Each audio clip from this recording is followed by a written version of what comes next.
We're a little rusty. It's okay. This is the only second time we've used like the arms. That's like Yeah.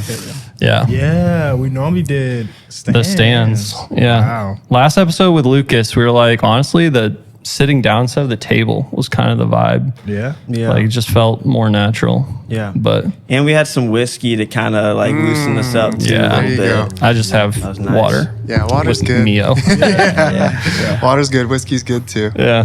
All right, let's roll the intro. What's up, everybody? Welcome back to the Creatives POV podcast. I'm Ethan.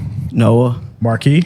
And before we introduce our guest, let's chat about the elephant in the room, us being on hiatus. Marquis back with us. Welcome Yeah, back, Marquis. thank you. Noah, married man. Married man. Yep. Marquis, dad. Yeah, got a kid. Congrats. And Not I'm months. a Congrats to workaholic.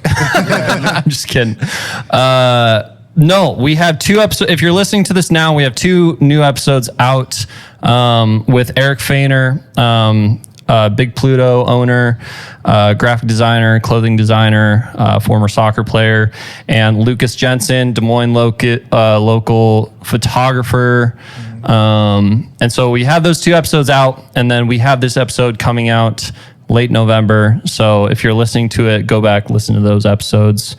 Marquis, good to have you back. Yeah, it feels good to be back. Yeah. Excited. I was You missed the thinking, last 2, right? Yep, Yeah. missed the last 2. Baby problems. Yep. Dad, Yep. dad problems. Dad things. Dad things. I Yeah. can say that now. But Well, let's introduce our guest, Noah. Do the honors. Yeah. So we got a really special guest with us, Colin Behr. And Colin is a multidisciplinary artist. And yeah, does a lot of really cool stuff. And I'm excited to get into this, man. Yeah. Thanks for having me here, guys. yeah, of course. I'll see how I do on my kind of first official podcast showing. Hey, So, let's go. But just super stoked to soak up the good vibes and talk creative endeavors and all that good stuff. Yeah. Heck yeah. Definitely. So let's start it off with just like a little background on yourself, like who you are, where you're from, and how did you get into this creative path? Yeah, absolutely. So, Iowa native, born and raised, grew up in eastern Iowa, Cedar Rapids, Marion, more specifically, and was there my whole life, basically. My dad is a graphic designer, and I think that's kind of where I was really exposed to art and just design and, you know, not just watching Disney movies, but he actually talking about animation and, you know, things like that. And so, and he used to draw and kind of scribble around more often when I was a kid. And so I think just having exposure to that really threw me into, you know, that pathway early on in life. Sports was always number one, but it was like me drawing sports figures in kindergarten nice. and kind of just like little caricatures and all the way back to, 5 years old, drawing NBA players and like gifting my my PE teacher, you know, the drawing and kind of obsessing over Vince Carter's sweatbands and MJ's socks and shoes, you know. So, and growing up kind of with my uncle living in Chicago too, that I'm just a born and bred Bulls fan, you know, in the 90s. It's hard to kind of get away from that. So I think that's where like shoes, style, art, sport, design kind of all incubated. But most of my life was really just focused on sports, and, you know, art classes were just something I enjoyed, and it was always kind of my favorite class. So, but it was kind of in the background. But yeah, I think injuries kind of pulled me away from sports, and that's when I really kind of put design front and center, going into college. So yeah. In Iowa State, right? Iowa State. Yep. Nice. Grew up a Hawkeye fan, like a little bit back and forth. Both my parents went to Iowa State. My uncle went to Iowa. My other uncle went to UNI. Like my family was kind of just all over in-state schools.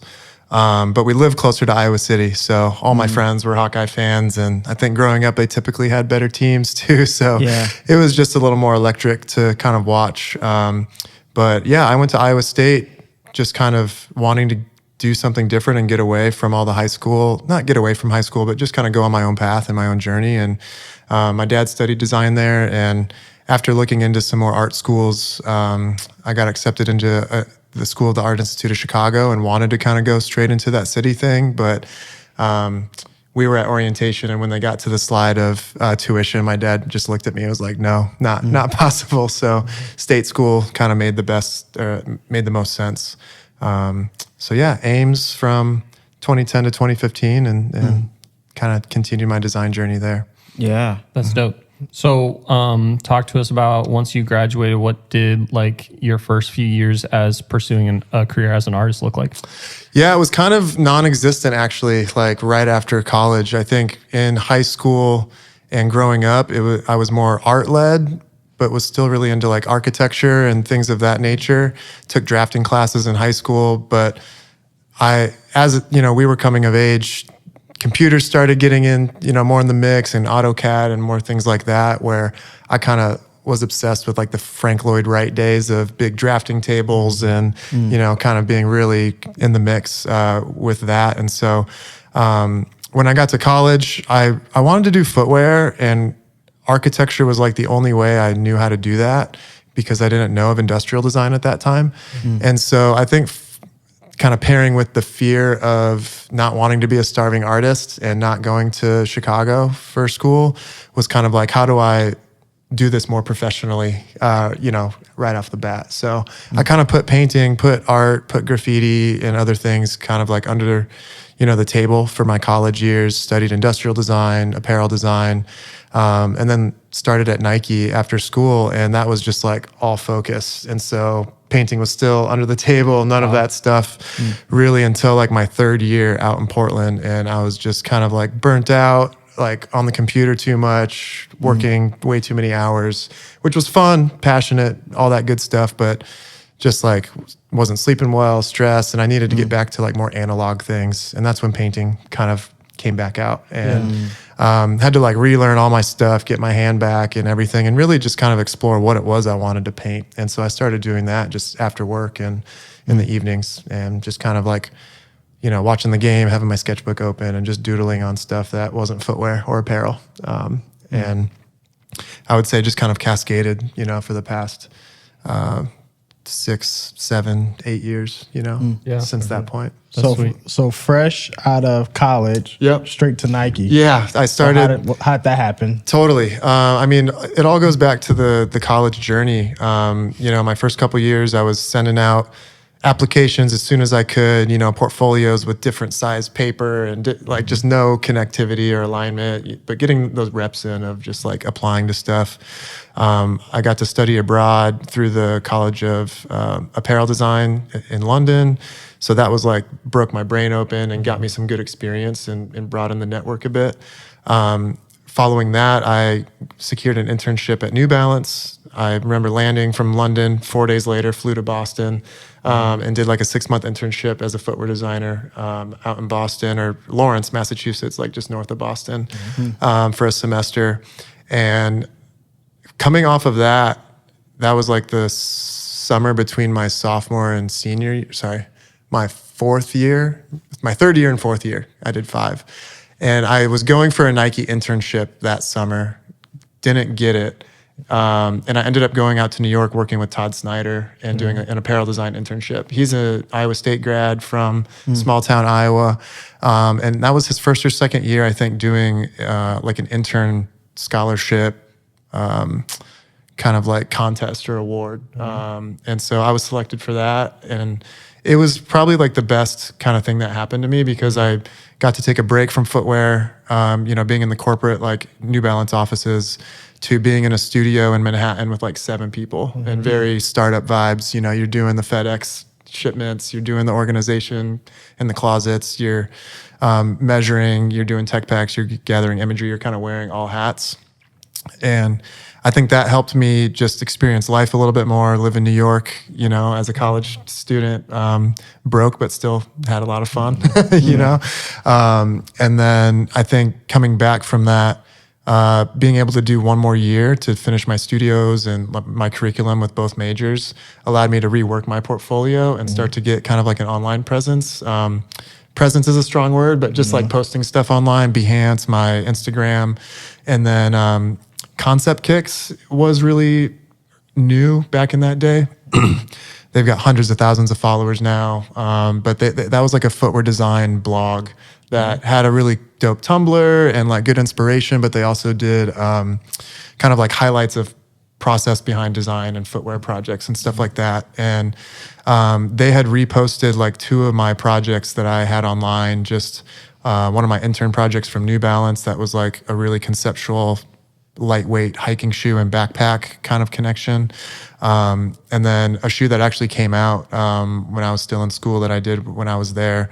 They reposted a render of it that I did. And not too long after they reposted that, the same recruiter that I got turned down by for the internship hit me back up January of my last semester of school. And within a couple weeks, I was out in Portland interviewing. Then I had an interview with Adidas, and it was just like by February of my last semester, I accepted a full-time role at Nike. Wow. And so that's kind of how, it's a long story, but I think it doesn't just end up that way. It's like all of those steps, all those no's, you know, everything, all the years prior that kind of just like cascaded into that. And so, yeah, it was a really nice way to end my 5th year. Just like, I hadn't even finished my thesis project yet. They didn't even see that. And I still really haven't shown anybody that project from a decade ago, but I was able to really kind of enjoy my time with my friends and, you know, be a student for a little bit, you know, instead of just every weekend in the studio and things like that. So, yeah, that's what took me to Portland. 3 weeks out of college. That's crazy. I have one question. Talk to us about the shoe and how you felt having like a shoe that you helped conceptualize, like come out. Like that's got to be like just a great feeling. That was crazy. That's still like,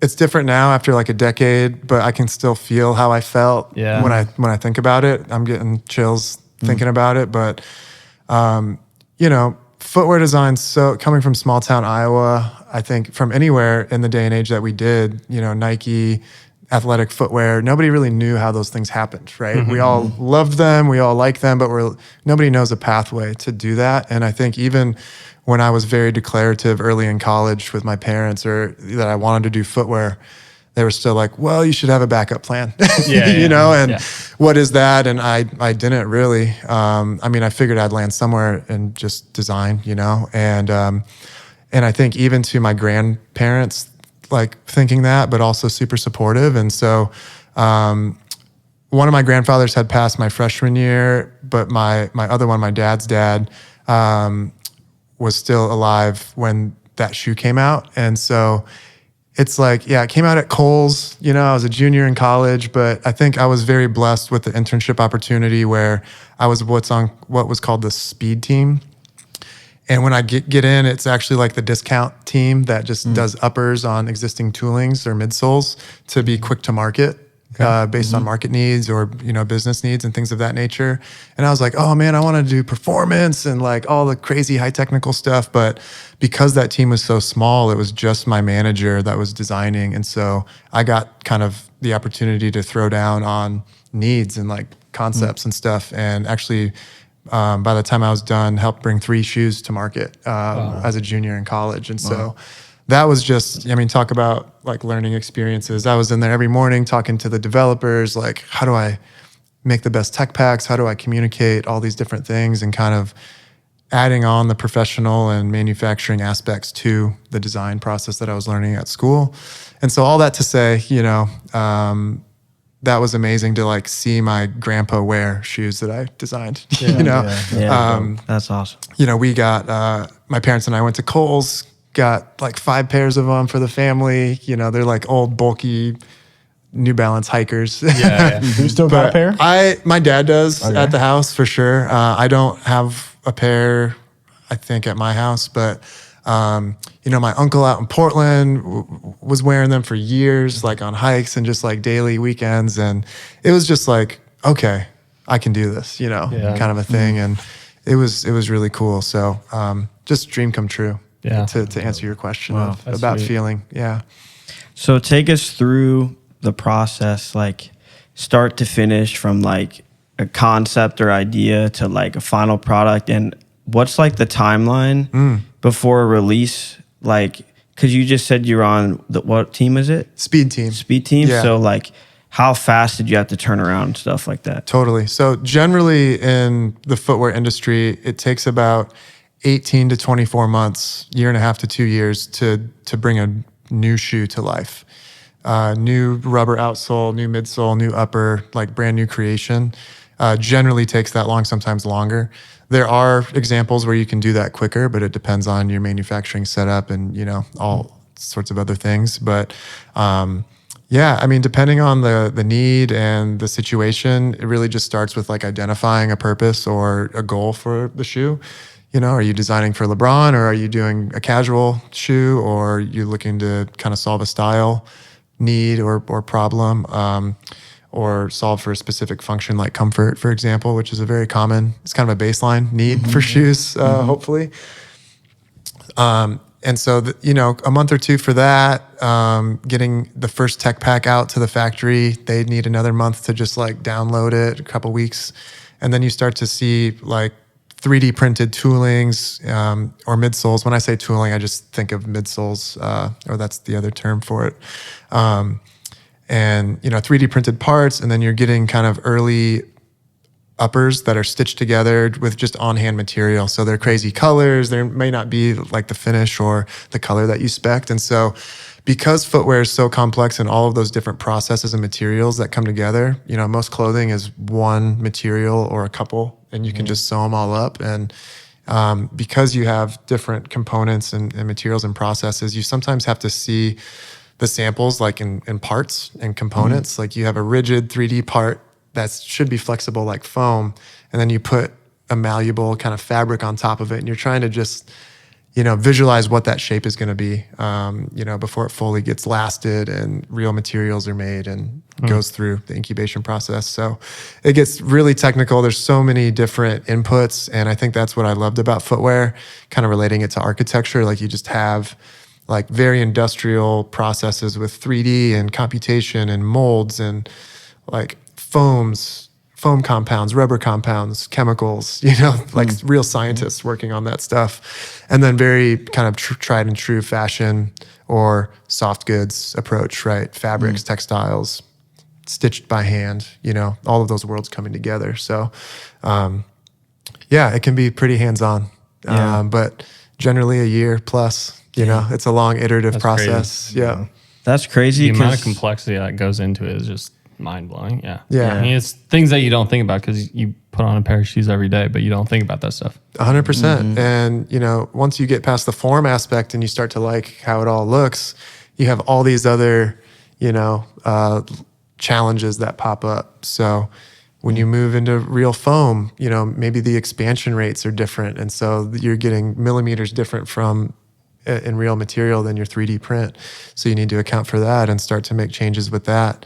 Sometimes the color or materials that you're trying to use, maybe they rub off on each other or they bleed, or once they've been exposed to sun or heat after a while, they start to like get your socks a different color. We've all experienced like an all black suede shoe or something like that gets your shoe dirty. So you think you've challenged or solved all the problems, and then you kind of get downstream more into use and end of life and that stuff. And so, yeah, so many variables. Yeah. What's your favorite project at Nike that you were a part of out of all of them? Totally. I got to name a couple. The most recent and probably the craziest dream has been working on the Travis Scott signature. So the recent, not the AJ1, but his latest or first signature model that came out with the strap on it from Jordan Brand this past year. That was sort of my equivalent of work. My dream was always to work on like a basketball signature shoe or like a performance signature shoe, and never got that opportunity. But this was kind of like similar process, but for a different need. He's still high flying, performing, jumping all over the stage, but there's definitely more of a style aspect to it. And so, just being part of that process and in those rooms and being able to bring a project like that to life, which has so many complications and inputs, that one just in that stage too has been just really cool to kind of see and be a part of. And I would say kind of in my earlier years, getting to work on a shoe, the Footscape Utility DM.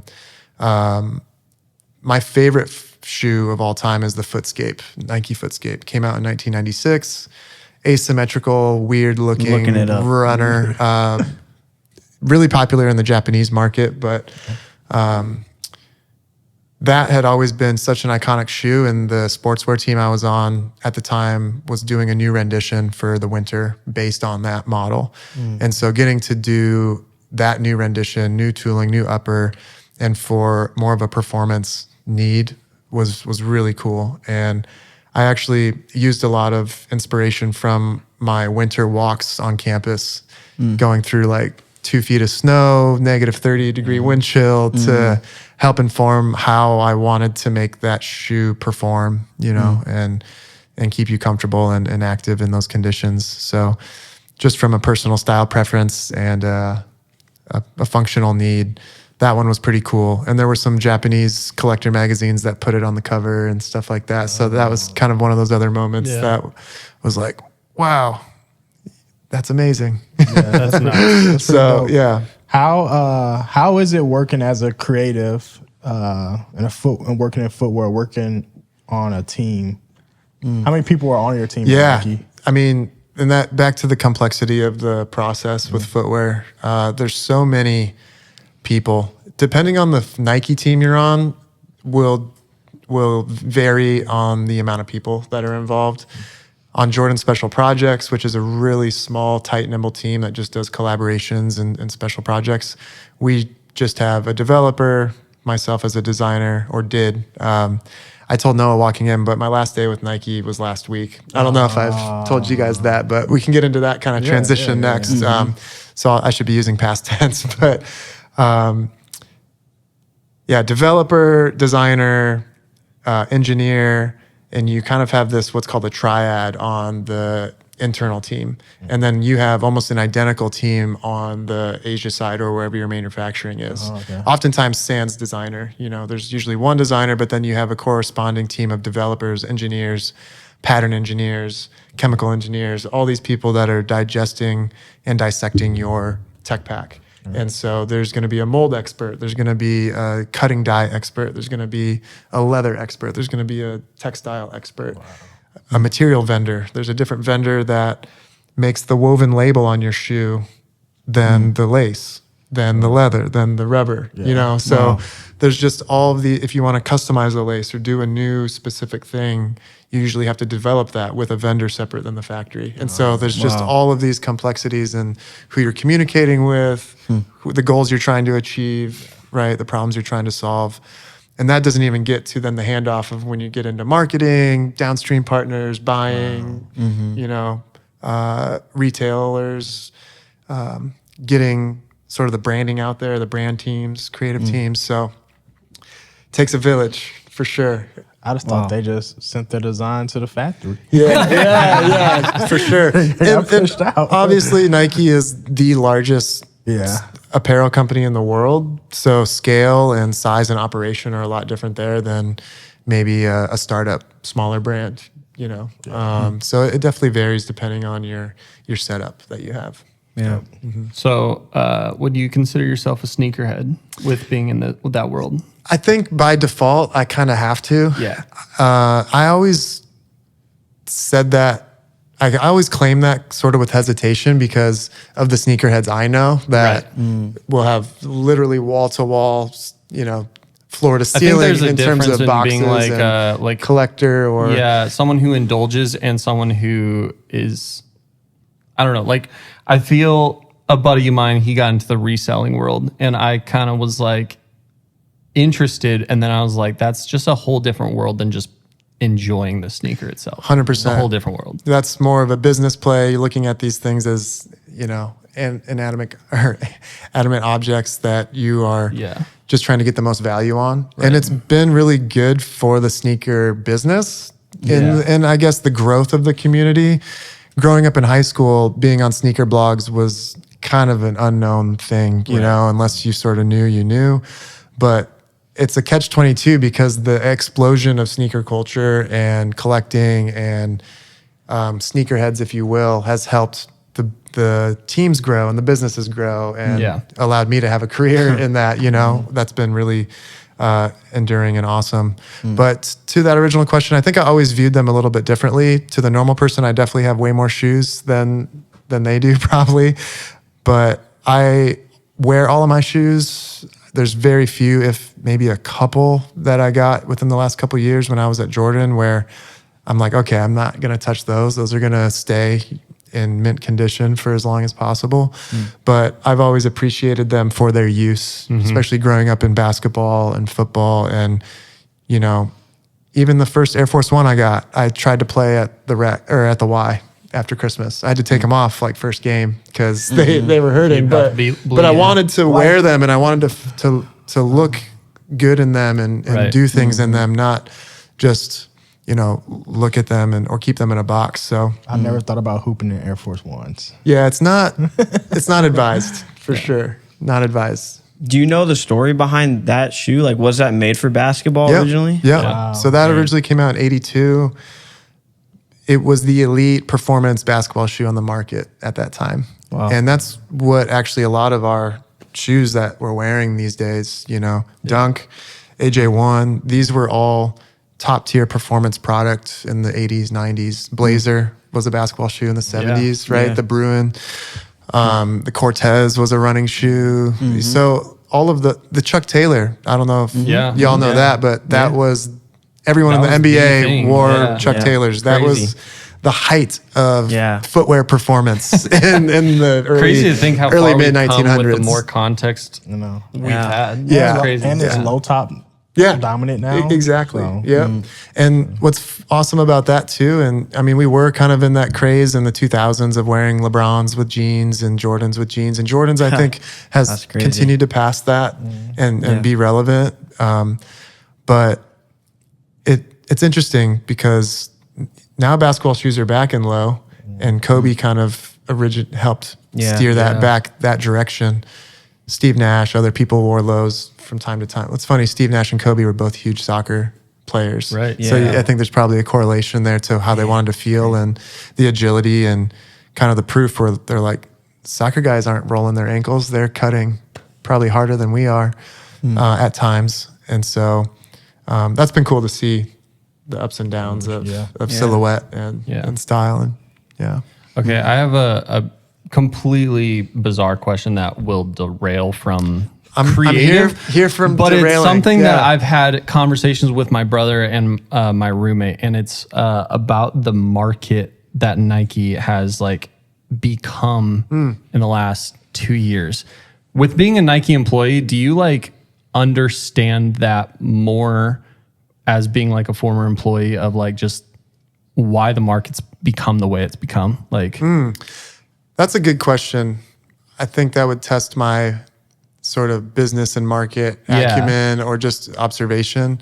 But yeah, thank you also as a former employee. I want to make that clear for sure. But yeah, I mean, as a designer, I can't speak about anything that was happening internally. Again, a huge company. I'd never even had exposure to a lot of the decision making at the higher levels and a lot of the initiatives and, you know, directions that were taking place. But I know in that time, obviously, last 2 to 4 years, I would even say, is when a lot of that started, because back to the timeline question, the last 2 years of market was actually like 2019, 2020 for us in terms of creation of the line and all of that stuff. So when you crazy when when you you put think it that about way. that, and then you think about COVID, you know, social justice, the economy, all the things that were sort of happening, supply chain.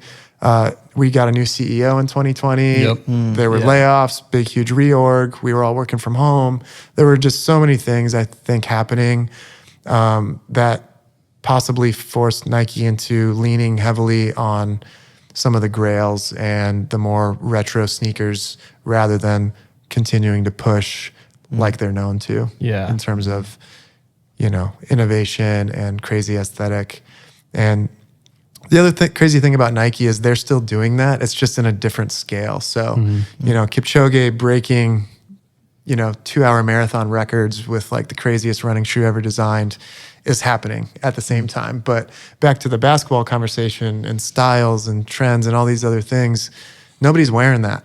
You know, it looks like a spaceship. It doesn't really go well with jeans or where style is at currently. And it's also harder to get to. So that plus the world sort of time and place, I think, and maybe some other choice decisions by the company and trying to, you know, squeeze everything we could out of out of some grails and some OG silhouettes is probably, put the market with where it's at now. It's interesting to think about.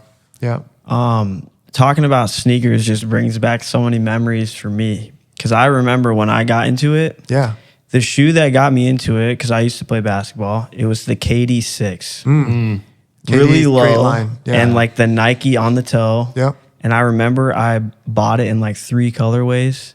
I didn't even buy it. I got it for Christmas. Yeah. And I was in 6th grade.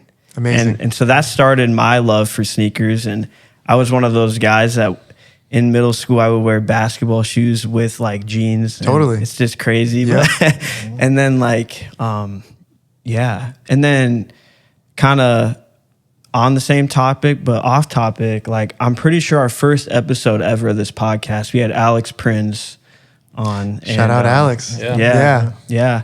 And I remember we were talking about what inspired us, and the movie Airhead came out. Oh yeah. And it's cool because like that movie, I think inspired all of us at that point in time. And now we're talking to someone that has kind of, lived out a dream like that to work for a company like that. So it's pretty cool. I love sharing the childhood memories. Those are the informative times, right, where those moments put you on your path to striving after the things that you want to do in life. And I still have a pair actually of my baby Jordans. My uncle gifted me in 91. They're like this big, but they're original Jordan 6s, the Carmines, red and white ones. And I probably wasn't even aware of having them at the time. I was a toddler, but there were subconscious things happening, in life that I think Nike became a prominent, thing in my imagination. Yeah. So now you're back in Des Moines. Yeah. And you said last Wednesday was your last day? Yeah, last Wednesday. So just over a week now of unemployment. Yeah.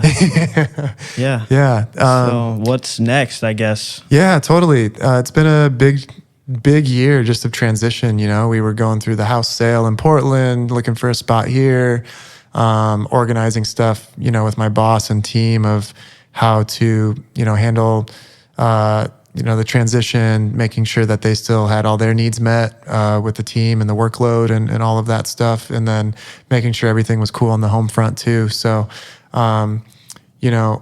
it's been a busy year. And now that we're finally kind of settled here in Iowa, it feels really great. I was feeling a little, I don't know if claustrophobic's the right word, but we were driving back this summer and I was in the U-Haul and driving from Nebraska across the state line. And at that moment, I just got hit with a wave of emotion. I've been gone for 10 years. My family's still here in Eastern Iowa. I have an aunt and uncle out west, but aside from amazing, friends and my wife's family out there, I just felt like I was kind of at a summer camp for a decade. That's how I felt when I started driving, coming back into Iowa. It's like, all this is so familiar. I've ran away from it my whole life in a positive way. I just, early exposure to Chicago and these places. And I knew just design wasn't a place or, Nike to really end up in Iowa. So I always knew I would be somewhere different or hoped. So all of that coming back has been a whirlwind of emotion and positive sort of optimism too. And a lot of the summer has been unknown, or the transition unknown. I always talked about or told myself, if I leave Nike, I don't want to just jump to another competitor. I want to try my own thing for a little bit rather than just jumping and doing the same job somewhere else. And so that sounds all cool in the head until you actually are pressed with like doing it. And so I was still found myself this summer, the last couple months on LinkedIn looking for, creative director or senior designer jobs or looking for opportunities, because this sort of corporate safety net or full-time job has always been what I've known since leaving college. So, but there were always the passion projects, right, from the past couple of years. And I think just trying to hold myself accountable to taking the opportunity now that I'm stepping away from Nike to put my head down for a couple months, if not longer, and try to just actually bring those to reality. So what's next is starting a print publication called Wardrobe Theory Project. That has been, it's like the busiest first week of unemployment I think anyone's ever had. I've been up to till midnight a couple nights this week just working on the issue, and that's the main focus, just all hands on deck right now to get that launched. And then I think setting the framework for the issue, the publication, how everything's going to be set up will allow us as we move into issue 2, et cetera, to just kind of plug and play with the content. So that's where it's been a bit exhaustive just in terms of website, name, trademark, legal setup. What's the IG? What's the website flow? What's the Gmail? The emails? What's the visual identity? Working with Now Studio actually over at the Northern Vessel corner, next to Precious and Seth, and a lot of cool things going on in that corner. But that's the main focus. And then hopefully as that grows, the next year or two, I can start to expand it and maybe hire on some people, more of a team to help implement the work, and I can maybe stay more up top and just orchestrate it and be creative or directing. And then that will then hopefully leave time for more of my other pursuits like Colin Behr Studios. So that's a separate entity, just a studio that my wife and I started out of our home in 2020. And it really started with my mural gigs. So I was getting back into painting. And then in 2020 got selected for a grant to install murals on a main street in Vancouver, Washington. And so that sort of kickstarted a process of, well, I've been doing some commissions over here. I have goals and a plan to do these other paintings and collections.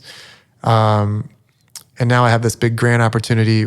How about I just set up an LLC? I wanted to go through that process and just kind of like do it authentically and do the real deal and get everything set up, bank account. So I could just go through the ropes on like a lower pressure kind of thing, because I always had bigger goals for entrepreneurship.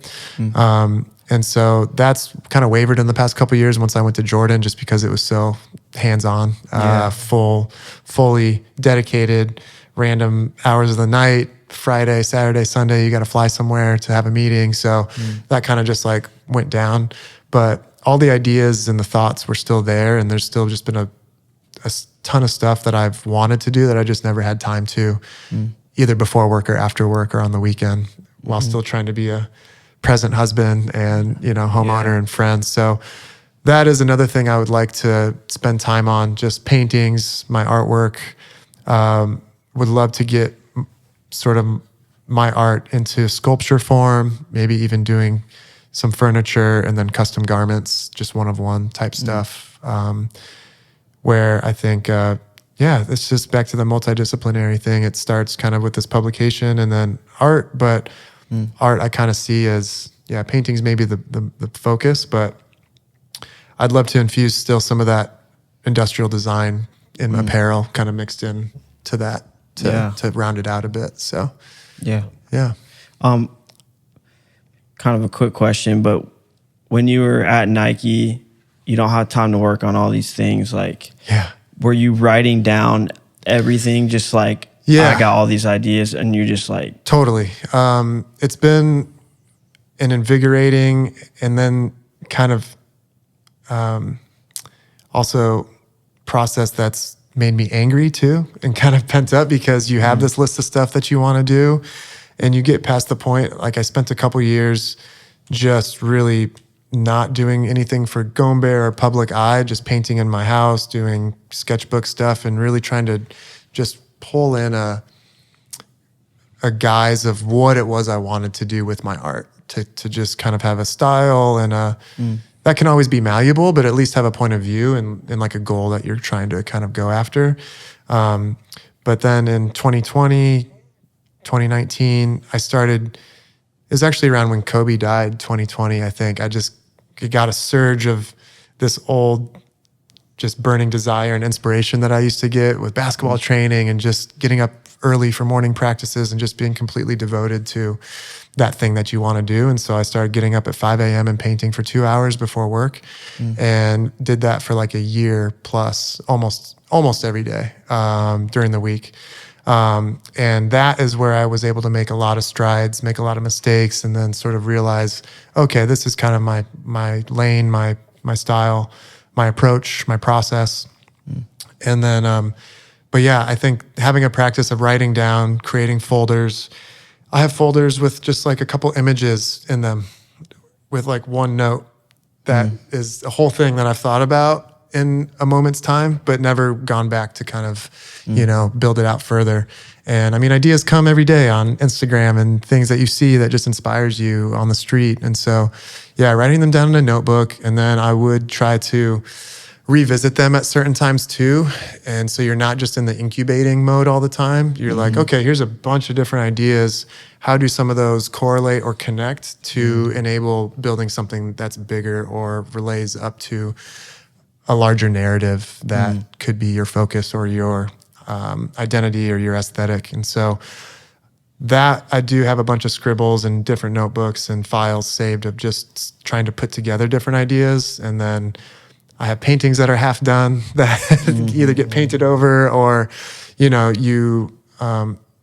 trying to use those as reps too. So I might start an idea, realize I've learned something from it, but maybe I don't need to finish it and it's not worth the time I'm investing because it should be placed over here. So, I think inspiring to be working on stuff like that. And I felt although I was tired from the early mornings and kind of different, I was going to bed earlier, just healthier, I think, overall kind of schedule. But I was starting to have too much of my identity wrapped up in Nike my first few years there. And I think that's another reason why art came into play was, okay, yeah, this is a big corporation. I might have an idea or a point of view on this footwear project, but it still can't be my sole only thing. It needs to match up with everyone else's goal and kind of what the team's trying to do.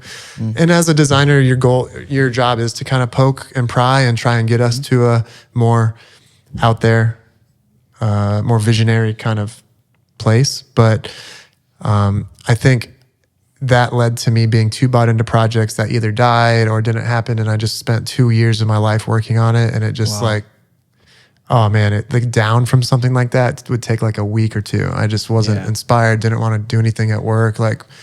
And so when I started getting up earlier and painting, I felt like I exerted kind of that vision or that creative fervor that was in me or expression, if you will, that output. And then I could go and sit in these meetings and kind of just be a little more detached. And I was like, oh, well, at least I got my painting done this morning, if this project didn't go how I liked it too. So that was a unknown kind of feedback loop that happened through dedicating and making space and time for that. And, but yeah, time is always the biggest challenge. And, you're freshly married, you've got a little one at home now. That's kind of also why I focused on the morning, because my wife was still sleeping. I didn't have to stop to go have dinner. I would just go down and paint till she yelled breakfast, or or I was actually cooking breakfast most days, or she would yell, "Hey, I'm hungry. I want some food, honey." And so just trying to make time for it, and then give myself grace when a deadline isn't met or a project is never explored further than a bullet point in your notebook. There's times where the inspiration's just so high and you feel like it's the best idea in the world, and then time happens and other things come up, priorities in life, and you just kind of have to give yourself grace sometimes that, hey, you can't do it. You can't do them all. Yeah. And I think that's part of growing up too, is just prioritizing. And that's been something I've had to learn a lot and continue to focus on as a creative, because I have so many ideas, even back to the double major. And I want to do apparel. I want to do footwear. I want to do industrial design, furniture, home goods, artwork, painting, sculpture, like all these different things, make a magazine. And there's only so much time if you want to do them at a high level. So that's not always fun to prioritize, but can sometimes give you better output and, higher quality projects. So Dang, that was good stuff. I can kind of relate a little bit with the feeling of like you getting so wrapped up in your work because you're so passionate about it. Totally. But then it's like you realize that it's never going to be perfect. Like it's never going to be how you want it to be. And that's why those passion projects are just so important for all of us, because it's like at least for my situation, it's like it's different than working at Nike, obviously, but it's like I'm helping this team and like the goal and the mission of the church in my case, right? And it's like what I want is not, what the church wants, all the time. Totally. And so, having those passion projects is just great because you can just pour out into something and like you can do what you want to do. And I think that for people listening to this that are creatives, like definitely make time to find those things that you love and do it. Yeah, totally. I think it's important it starts as a hobby or something you just like to do. I think that's most important because that helps with your mental health, whether it's working out or a creative endeavor or both, or just, I think we've lost the term hobbies in this day and age. It's side hustle now, right? It's all about monetization, engagement, likes, reach, all of these different things, which maybe gets us into the social media kind of discussion a little bit. But I am now choosing to do LLC, and I did back then for other reasons, but I know that base nucleus of I enjoyed doing it was there. And I grappled with that for a long time, actually, even after we started Behr Studios, and I was still at Nike. And maybe that was the fear in me too, but there is a reality of, well, if I turn painting into my 9 to 5 or my daily, maybe the stress of that being the sole source of my income takes away the joy of actually doing it. And so that can be a tricky balance as well. And 100%. I think even back to my career and pathway, I was always kind of obsessed with, yeah, sure, job title's cool and profession, but what's the day-to-day? What are the actual steps that you're doing in the process? And that's why I love design and sports. There's a correlation with training and perfecting your art, right? Or your moves or whatever it may be. And then just like constant pursuit of being better. But just for overall mental wellness and mental health and well-being, rather, I think it's awesome to have a hobby and stuff that you can keep as your own. And especially when you have a job or you're working, it's your job to kind of check your ego at the door, be a good team player, obviously be a leader when you can, and if that's the right setting. But other people are better at sort of compartmentalizing all of those things. But it's a good shout on activity. You said you brought up social media, so let's go down that rabbit hole, shall we? We got time. Yeah, we got time, man. So since you started, that was over like a decade ago. Yeah, right? Just about a decade. So technically it was 9.5 years, but we'll say a decade. So like social media has really grown since then. Totally. And there's also all these other things that have grown too, like AI has grown, and like I feel like hearing you talk about the process of like how it takes years to work on certain things, like I feel like now the culture and the day and age we live in is like we want it fast and now, and like totally. You have people that they create stuff and they're turning it around and posting it on social media like next day, and it's like, what are your thoughts on just like the state of the creative world, and like what are some good things you see? Yeah. What are some like things that you think aren't so good, and like Totally. speak to how you've seen things like change over time. Yeah, I'll start positive and just say the exposure capability or opportunity is awesome. To be able to make $1 being creative or artistic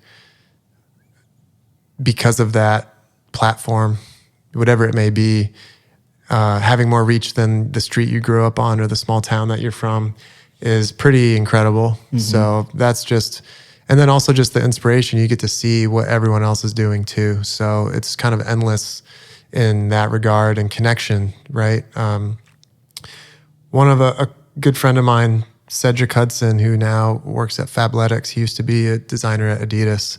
Before I ever met him, when I found out I was moving to Portland, he reached out over Instagram just because he was a creative. He's like, welcome to Portland, man. Let's get together. Let's connect. And I think just being able to have that platform to do that is super cool, you know? And I would say the downside is obviously the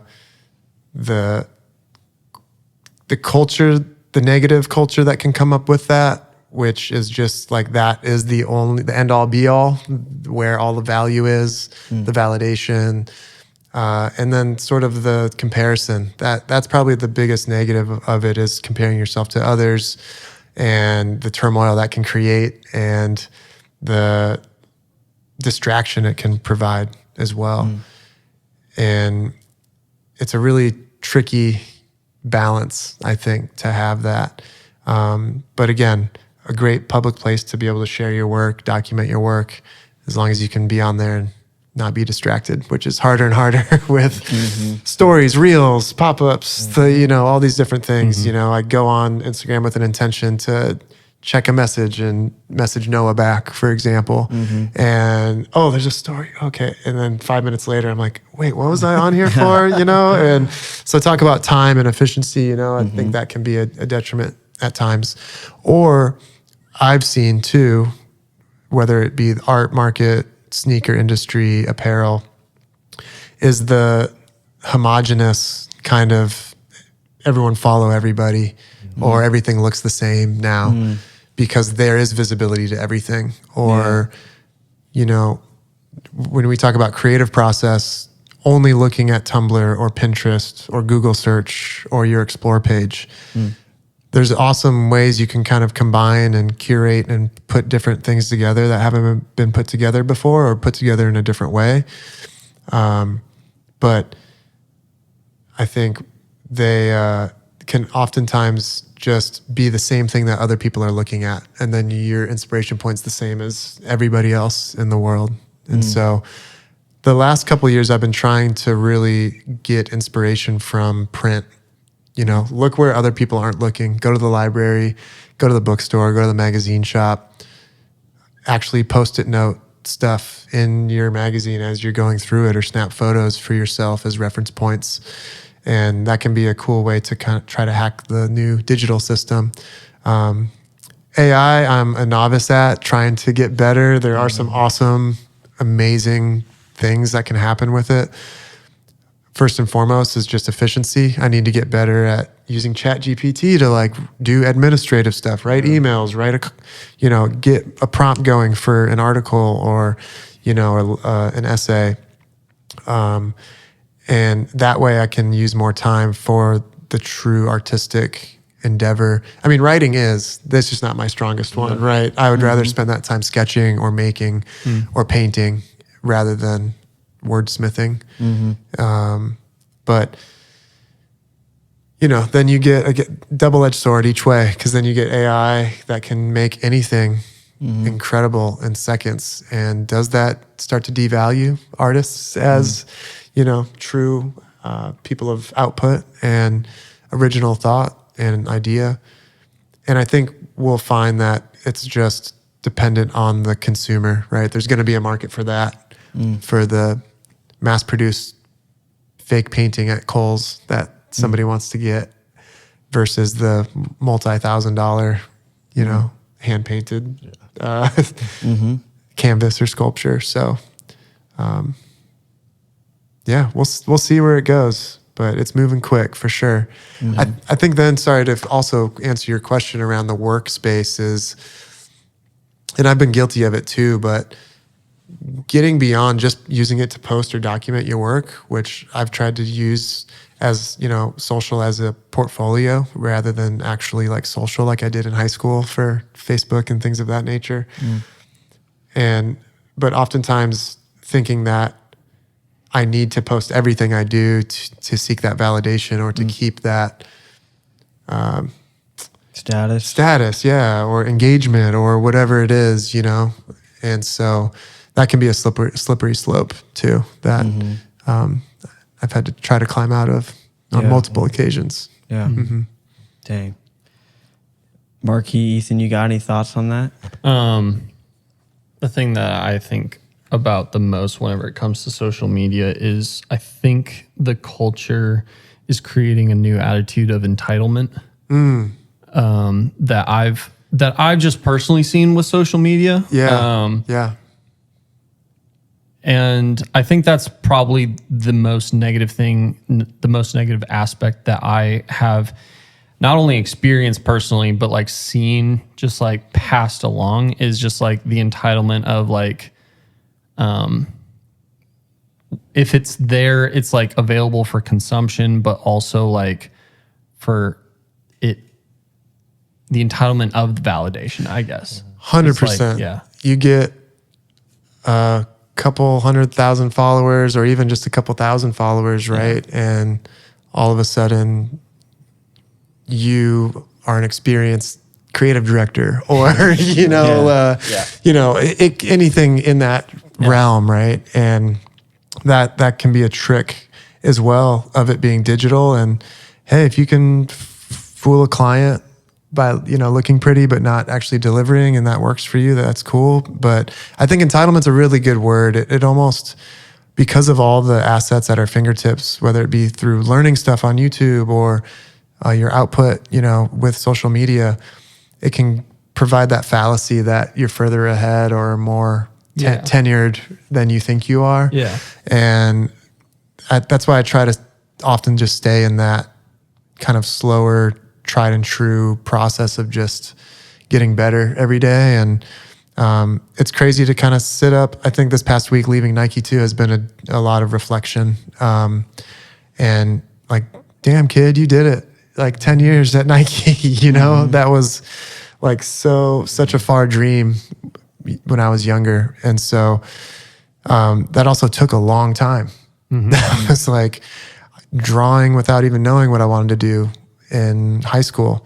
When I stopped playing basketball, I got up and drew every morning for the summer. It was treating it like basketball, like getting shots up, you're training. There was no Instagram back then, And so now to look back, and it's been like, I've been chasing this dream almost longer than my basketball dream, like 15 years now, and sure, I had a senior in my title at Nike, but 10 to 15 years, more closely 10 to 12 in like the professional experience with internships and stuff. You can't fake that, and you can't replace that, with a post or 1,000 likes. So You're validated. Yeah, exactly. It's like the personal, like God's got the blue check for you. You don't need it on the site, but God's got the blue check. And when you're in the industry too, and the people in your network and friends, like if you're in a good circle, you get that validation from them, and your loved ones too. Not like a physical shoe that your grandfather has. Yeah. A wild thought of a validation. Absolutely. I did this, and someone else gets to receive the benefits of my hard work. Totally. Yeah. Totally. It's unbelievable, man. And just so thankful. And it's been a bittersweet transition, but I'm super excited to sort of recapture that same drive for some of the entrepreneurial stuff, particularly the magazine, which I think I probably glanced over too much earlier talking about painting and stuff. But yeah, hopefully we can use some of that validation, use some of the new learning. I've never made a magazine before, and going through all of that stuff will help with this unique kind of viewpoint, lead to a refreshing new product and Yeah. entity out there. When can we expect it to drop? So hoping to do a soft launch online end of this month, where we just get the website launched, start gathering subscription signups, start to get a preview of, you know, some of the, maybe just the cover, maybe more of the backstory and of the brand and stuff like that. And my journey and process and how it kind of went from a passion project into a full-fledged platform is my vision for it. And so keep an eye out for that Wardrobe Theory project end of this month, hopefully. And then spring of 25 is when we're aiming to have first issue like produced and being sent out. So Yeah. still planning some launch party, you know, tidbits, trying to do one in Portland, trying to do one here in Des Moines, that I could probably provide more details on once we actually get them set in stone. But It's awesome. yeah, that's going to be the first step. And then we'll be feverishly working on issue 2 to come in the fall and everything that comes with that. Let's Yeah. go. Dope. It's awesome. That's Yeah. exciting. One of the last things we'll ask you is like, what advice would you give yourself looking back at your younger version of you? It's a great question. It's probably a weak answer, but just given all the reflecting I've been doing and where I'm at right now, would just say do the same thing that you did. Keep your head down, keep working. Don't try to expect a fast thing. It still feels like a fairy tale that I landed at Nike right out of school, but don't let that be the goal only. And then if it doesn't happen, deter you from your bigger dreams and your development. And just try to grapple with what I've grappled with my whole career and just self comparison, right? Even despite my successes, I've been like, well, why didn't I get to have that job or do that opportunity? And that can just be detrimental to yourself as a human and, you know, your output and, you know, your mental health. So just know that everybody's journey is different, and that's what makes it great and unique. And so as God's kind of putting these opportunities in front of you, might not feel like the coolest thing, you know, getting turned down from from Nike internship and then spending a summer working at Journeys in Ames is not fun. It's not ideal, you know, but I still show up to work every day, do it with intention. The irony create of that statement, time. though, is Yeah. hilarious to me. To working in a store selling, let's be real, not great shoes. Yeah, To totally. designing shoes that people are now like just flooding the market for. you Yeah. know, like Travis. Yeah, exactly. It's crazy. I will say my first job was at a pizza shop. Shout out Zoe's Pizzeria in Marion, Iowa. It's a one-of-one. I feel like I've been there. Yeah, I spent a lot of It's time really in Marion, good. but yeah. I lasted 3 months there, and then I got a job at Finish Line and was kind of like, this is what I want to do. So Finish Line, I got to interact with a little bit better caliber of shoes than Journeys, but depends on your need, right? Yeah. Vans and Chucks are pretty all time, yeah. but yeah, a lot of not great shoes there too. Yeah. Yeah. That's crazy. So just follow your journey, man. Keep working hard. Be eager to learn. Don't be hard on yourself, or do so you're continuing to grow and have output, but have grace for yourself too. And just dream big. You know, I literally have a sketch from, I remember sophomore year, Friday night in this design studio on campus. And it said NSW, Nike Sportswear, and then some wings and like a swoosh and a ball. And then underneath, dream big. And it was like kind of just not a mural. I was doing more pen work and kind of just like a free drawing thing. And then 3 years later, first job, Nike Sportswear, NSW, out of school. So there's some fate and some luck and some of God's grace in that journey. But just keep your head down, work hard. You never know what's going to happen. Which ties back to the entitlement thing too. Just in anything in life, I think that notion of just good old school hard work is kind of getting lost in today's day is participation trophies and, get easier pathways here and all these other things. Sometimes you just need to go through the grinder and get a tough skin and, build your experience as it comes. Yeah. Dude, that's awesome. Thanks for sharing your story and coming on and hanging with us. Yeah. We end every episode the same with talking about what's inspired us recently. And so if you need a minute to think about it, you got yours. Yeah. Yeah. Mine is the creative meetup. So to everyone that was at the creative meetup listening, shout out to you guys. Pretty cool. So we did a creative meetup this past Friday, and we're going to start doing it every first Friday now. Amazing. At Northern Vessel until we outgrow it and we're on the streets and we need a new place. Hopefully. And we're crashing Marquis' crib. Yeah. Yeah. One of my dreams for all of us, honestly, is to have our own spot for the podcast. Yeah. But also maybe we're not a podcast. Maybe we are just something else. I don't know what that is, but I feel like the creatives meetup is a good step in that direction. It's less of a podcast, more of a community. Des Moines, it is what it is creatives POV. Yeah. Yeah. Because I think that's our goal with this is just to build community. Because I think there's just a lot of people out here doing awesome stuff. And it's I think we all want to see each other succeed and give each other a platform to come on here and talk and to share more about yourself. And so that was just really cool. Met some new people that I've never met before that came because some of the homies were sharing it on their story on social media. And it was really cool. And kind of another crazy thing is this one of the people that showed up, her name is Fabiola, and she's a photographer for Nordstrom. She found out about it through the homie Isaac Jarnigan, who we had on really early on. And so I got to talk to her and make that connection, which was cool. But then I was at this worship night at my church the next night taking pictures, and afterwards there was a balloon drop because it was the 30th birthday of the church, and she was there. Wow. And I was just huh.